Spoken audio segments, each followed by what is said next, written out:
ఒక టైంలో సరే నేను బాంబే వెళ్ళి అక్కడ ఒక చాలా పెద్ద లెసన్ నేర్చుకున్నా.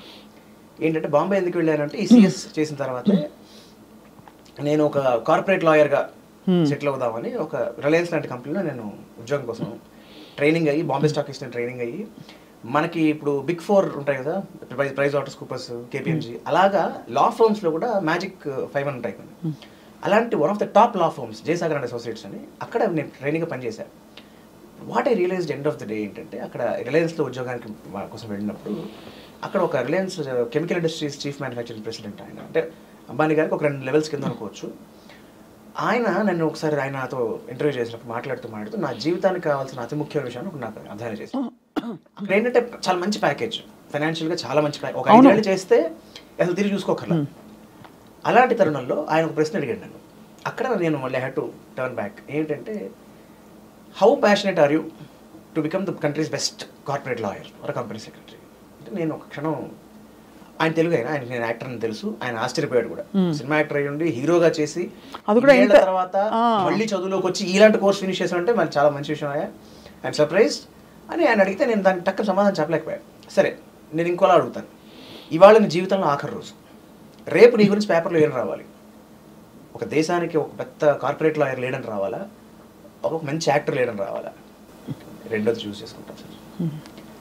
బ్యాగులు సర్దుకుని బయలుదేరి హైదరాబాద్ వెళ్ళిపో.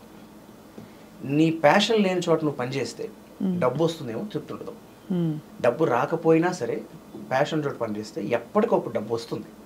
ఎప్పుడు వస్తుంది నేను చెప్పలేను, కానీ ఒకటి మాత్రం చెప్పగలను, నువ్వు ఈసారి బాంబేకి వస్తే షూటింగ్కి రా. లేదు ఉద్యోగం కోసం వద్దాం అనుకుంటున్నావా, ఇదిగో నా కార్డు. నేను రిలయన్స్లో ఇంకొక 2-3 ఏళ్ళు పనిచేస్తాను. ఆ తర్వాత 10 ఏళ్ళు అయినా సరే నా సేవ్ ఉంటుంది ఇక్కడ. నేను 30-40 ఏళ్ళకి పనిచేస్తాను ఇక్కడ. సో డోంట్ డూ దట్ అని చెప్పి నేను ఏ ఫర్మ్లో అయితే పనిచేస్తున్నానో మా ఫర్మ్ యొక్క పార్ట్నర్స్, అంటే నాకు ఒక 6 లెవెల్స్ పైన అనమాట, వాళ్ళ అపాయింట్మెంట్ నాకు కావాలంటే 3 రోజులు పట్టేది. అలాంటిది ఈయన ఇక్కడి నుంచి ఒక ఫోన్ కాల్ చేసి ఈ అబ్బాయిని పంపించండి ఇక్కడ నుంచి అని చెప్పి అంటే his level of influence and right to చెప్పి బాంబే స్టాక్ ఎక్స్చేంజ్ వాళ్ళతో మాట్లాడి నా ట్రైనింగ్ క్లోజ్ చేయించేసి he has be very clearly be clear about your life. నేను నన్ను ఒకటే అడిగా, సార్ సక్సెస్ ఫార్ములా ఏంటి? Focus on core competence. నీకు అత్యంత బాగా ఏది వచ్చు అనుకుంటున్నావో దాని మీద దృష్టి పెట్టు. టైమా ఎవరికి ఎంత పడుతుందో తెలియదు, and that the field in which you're in, అది దానిలో ఎవరికి ఎప్పుడు వస్తుందో తెలియదు. జయస్వామి గారికి 50 ఏళ్ళకి వచ్చింది శంకరాభరణం, తెలియదు. మరి ఈ మధ్య ఎగ్జాంపుల్ మన ఆయన గోపరాజు రమణ గారు అని చెప్పి అద్భుతమైన ఆర్టిస్ట్ ఆయన. నేను ఆయన ఎన్నిసార్లు చదువుకునేవాడు, మా మంచి ఆర్టిస్ట్ బ్రేక్ రావట్లేదు, పెద్ద అయిపోతాడు ఈయన అని. ఈ మధ్య ఒక వెబ్ సిరీస్ వల్ల బ్రేక్ వచ్చి ఈజ్ వెరీ బిజీ. అంటే నా ఉద్దేశం అందరికీ ఆ వయసుకే వస్తుందని కాదు, బట్ ఆయన నాకు చెప్పిన ఒక ఎగ్జాంపుల్ ఇది. So you drive towards your passion అన్న కారణం చేత నేను I came back. Then I started. ఆ వచ్చిన క్రమంలో నాకు తెలిసిన వాళ్ళని తెలియని వాళ్ళని అందరినీ అడిగి ప్రయత్నించి చెప్పా, కమ్యూనికేట్ చేశాను. అంటే నాకు గొంతులో గోడి ఒక పాయింట్ నుంచి నేను అడగలేరు. సార్ నేను వచ్చానండి, మధ్యలో చదువుకోవడానికి వెళ్ళిపోయాను, నేను ఉంటే చేద్దాం అనుకుంటున్నాను, నాకు మంచిది చెప్పండి. నాకు I don't want to be a hero alone, I want to be a performer, I want to be an actor. అంటే అప్పటికి ఇంకా మనకి ఓటీటీస్ ఇవి లేవు. సో హీరో లేదా అదర్ క్యారెక్టర్స్. సో హీరోగా మార్కెట్ లేదు కాబట్టి ఐ వాజ్ వెరీ క్లియర్. అంటే అప్పుడు ఈ లీడ్ యాక్టర్ టెక్నాలజీ లేదు. సో నా ఉద్దేశం ఏంటి అంటే ఒక పర్ఫార్మర్గా ఒక ముద్ర వేసుకోవాలి. ఇప్పుడు ఫర్ ఎగ్జాంపుల్ ఒక నజరుద్దీన్ షా ఉన్నాడండి, నాకు ఆయన చాలా ఇష్టం. ఒక ఎస్వి రంగారావు ఉన్నారు, చాలా ఇష్టం. నానా పాటేకర్ ఉన్నారు, చాలా ఇష్టం. వాళ్ళ ఒక యంగ్ వర్షన్ తెలుగులో ఒకటి ఇలా ఉంటే బాగుంటుంది, అలాంటి క్యారెక్టర్స్ ఏమైనా పడితే బాగుంటుంది అనేది నా తాపత్రయం. బట్ అది ఎక్స్ప్రెస్ చేయడానికి నాకు కథలు లేవు. సో బట్ కమ్యూనికేట్ చేశాను. దగ్గర 75 మంది డైరెక్టర్స్ కలిశాను. ఒక లిస్ట్ వేసుకుని నేను మిస్ అయిన 5-6 ఏళ్లలో బాబోయ్ అందరినీ చిన్న పెద్ద తేడా లేదు. అంటే ఇవాళ ఉన్న టాప్ డైరెక్టర్స్ అందరినీ కలిశాను. అప్పుడు ఏమన్నారు వాళ్ళు? అందరూ ఒకటే అనేవాళ్ళు, మీరు యాక్టర్గా మీరు మంచి యాక్టర్ మాకు తెలుసండి, బట్ మీరు మార్కెట్లో యాక్టివ్గా లేరు.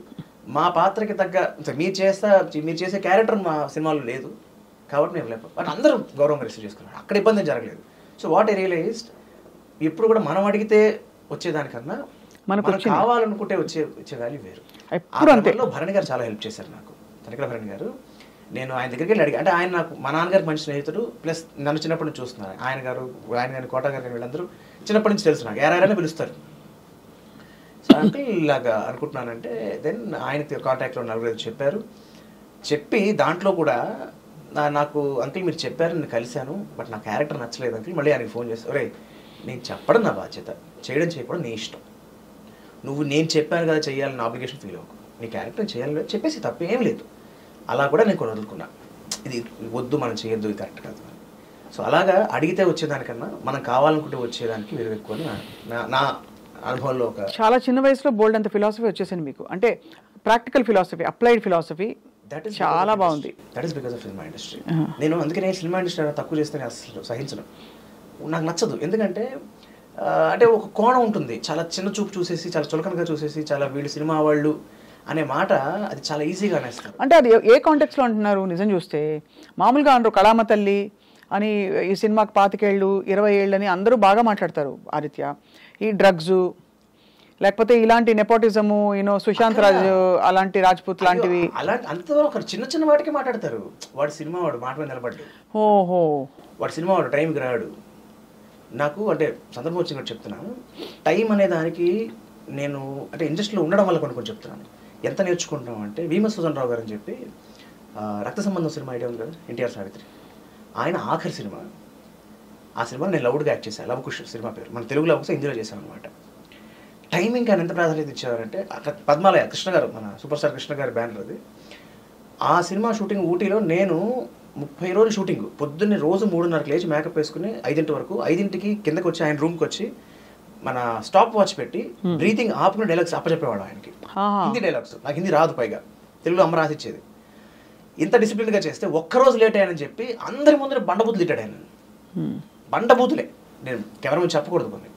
అక్కడ ఆయన నాకు కోపం కాదు, ఆయన నా మీద అంటే వీడు ఎంత కరెక్ట్గా వచ్చేవాడు, ఎందుకు ఇలా చేసాడు. అక్కడ ఎదురుకుండా వెయిట్ చేస్తుంది ఎవరు? ప్రాణ్ అంటే మహానటుడు ఆయన. అమ్మ బాబోయ్, ఆయన 7 వరకు వచ్చి కూర్చున్నారు, నువ్వు 9ంటికి వచ్చావు. అది కూడా ఏమిటి, న్యూ ఇయర్ రోజు ఆ రోజు. సో నేను చెప్పే వాళ్ళకి నేను చెప్పిన ఆయన రాలేదు షూటింగ్కి, సో ఆయన ఇన్ఫార్మ్ చేయలేదు. బట్ ఏదేమైనప్పటికీ టైం అంటే టైం. ఇప్పటికీ నేను డబ్బింగ్ వెళ్ళినా సరే, ఇందాక మన ఇంటర్వ్యూ లేట్ అవుతుంది అనుకున్నా కూడా టైం దాటుతుంది, ముందు ఫస్ట్ మెసేజ్ చెప్పేసి వెళ్ళిపోయా, ఫోన్ చేసి చెప్పేస్తా. అంటే ఇవన్నీ ఎక్కడి నుంచి వస్తాయి అంటే మనం what is that we are trying to తీసుకోవడం అని, what we take from what we see. Right, అన్నీ ఉంటాయి ఒకేసారి, మన దాంట్లో ఏం తీసుకుంటున్నాడు బట్టి ఉంటుంది. అలాగే ఇండస్ట్రీ నాకు ఇప్పుడు సోహన్ బాబుతో పనిచేశాను, ఆయనతో అంటే యాక్టర్గా కొన్ని అఫ్కోర్స్ నేర్చుకున్నాను. పక్కన పెడితే ఒక మనిషిగా అంటే తినే మెతుకు దగ్గర నుంచి నేను చూసాను, నా కళ్ళతో ఆయన ఎలా తింటారో చూశాను. ఎలా తింటారు? చాలా లిమిటెడ్. ఆయనకి ఎగ్జాక్ట్ క్వైట్ ఆపోజిట్ ఆయన బెస్ట్ ఫ్రెండ్ చంద్రమోహన్ గారు ఉండేవారు. ఈయన ఎగ్జాక్ట్ ఆపోజిట్. వాళ్ళిద్దరు బండబుద్ధి తిట్టుకుంటూ సరదాగా తిట్టుకుంటూ ఉండేవారు. కానీ ఈయన తినే విధానం వేరు, ఆయన తినే విధానం. అంటే ఆయన చాలా తక్కువగా తింటారు, సోహన్ బాబు చాలా లిమిటెడ్గా తింటారు. ప్రతిసారి తిన్నప్పుడల్లా మధ్యాహ్నం ఒక నాప్ వేస్తారు, పడుకున్నప్పుడు left side of the heart మనం పడుకోవాలి అని చెప్పేవారు. అంటే ఎందుకు మనకి లెఫ్ట్ పడుకుంటే మనకి హార్ట్కి ఇట్ విల్ బి ప్రెషర్. అంటే ఇది చిన్నపిల్లడికి అనవసరం, ఏజ్ అవుతారు కొద్ది. కానీ అప్పుడిప్పుడు చెప్పిన విధానం, డబ్బులు దాచుకోవాలి, డబ్బులు ఖర్చు ఎక్కువ పెట్టకూడదు, డబ్బులు దాచుకోవడం నేర్చుకోవాలి. నాకు డబ్బు అంటే కూడా తెలియదు ఆ టైంకి. కానీ ఇలాంటి సూత్రాలు, ఇలాంటి మంచి మంచి మాటలు. కానీ ఆయన పాపం తొందరగా పోయారు కదా. ఎవరు? సోహన్ బాబు గారు. ఆయన అంటే మరీ తొందరగా ఏం కాదు. చంద్రమోహన్ గారు మోర్ రీసెంట్. అవును, ఫుల్గా అసలు కింగ్ సైజ్ లైఫ్ అవును ఆయన. కానీ